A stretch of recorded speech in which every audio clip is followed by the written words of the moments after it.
On the board. Embracing changes. What is the quality of your life decision so far? Pag tinignan natin yung buhay mo, kunwari hindi mo kilala yung sarili mo. Makikilala mo lang yung sarili mo ngayon. Ayan, katapat mo na siya. At inassess mo yung mga decisions ng taong yun. Maganda ba yung quality of life decisions niya? O nakakasira pa sa kanya yung life decisions niya?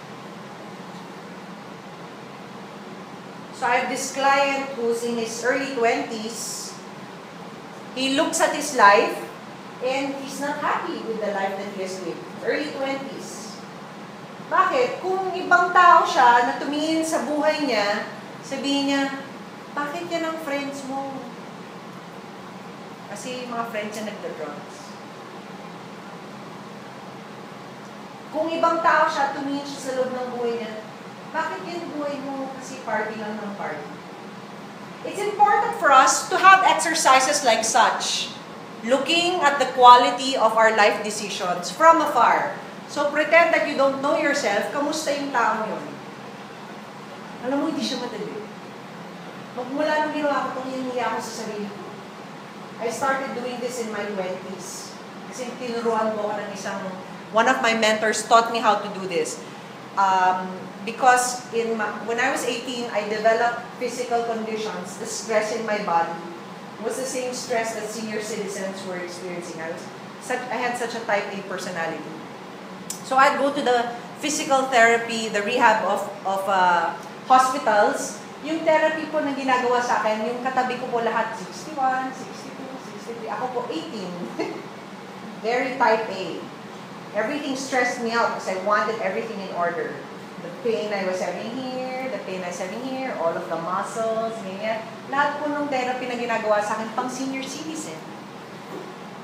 The quality of my life decisions improved when I was able to look into my life objectively and say, what is this woman doing?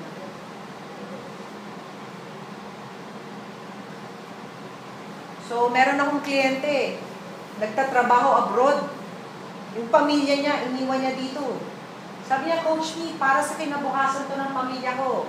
Kasi nandun siya. Kausap niya ako, para sa kinabukasan ng pamilya ko. Noong unang taon, okay pa siya. Noong pangalawang taon, okay pa siya. Noong pangatlong taon, parang tinatanong niya, tama ba ito? Kasi ang dami na nangyari sa buhay ng anak niya, hindi niya alam. Kasi 3 taon na sila magkahiwalay. Thus, it makes him question, was it still appropriate for me to leave my family?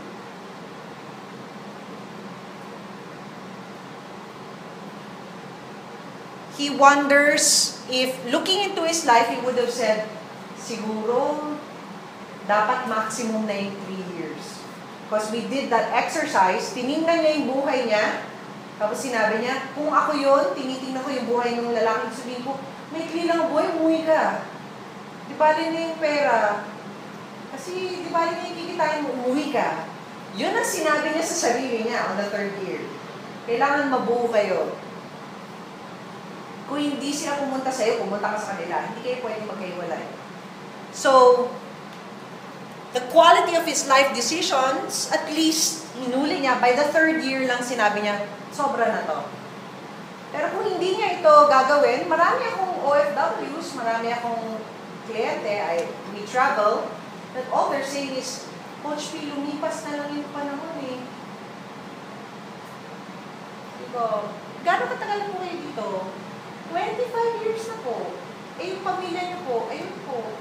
Kailan kayo umuwi? Dati po, every 2 years. Ngayon, 10 taon na po hindi umuwi. Kasi may iba na po yung step ko. So, the life decision just spiraled into something uncontrollable. If you ask her, what is the quality of your life decision? She said, I should not have left my family for that long.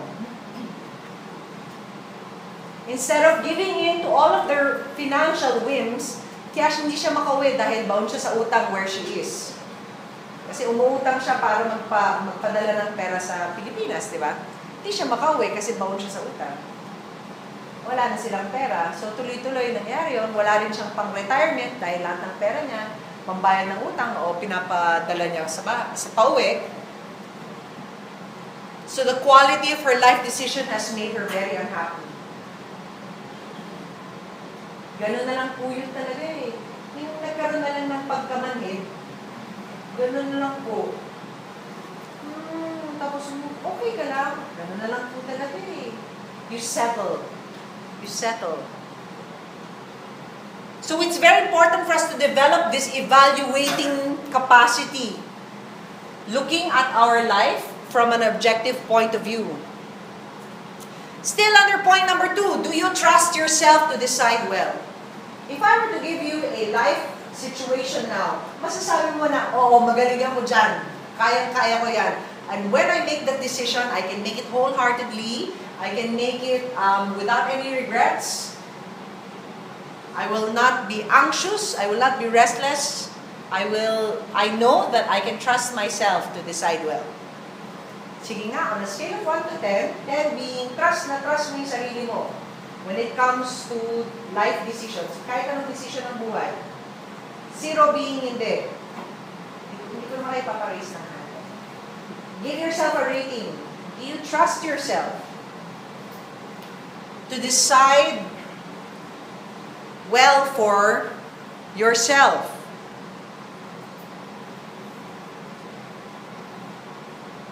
Or are you at the stage in your life where you're still thinking, hit or miss eh? Parang troubleshooting. Hindi ko alam. Minsan tama, minsan hindi. Minsan tama, minsan hindi. So, ano yun? Ano yung rating mo sa sarili mo? Minsan tama, minsan hindi. Minsan tama, minsan hindi.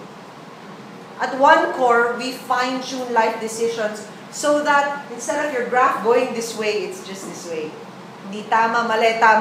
It's just this way. Increments off. Because we can equip you with skills to zero in on what's really best for you. And take away things that don't matter. Take away things that don't matter.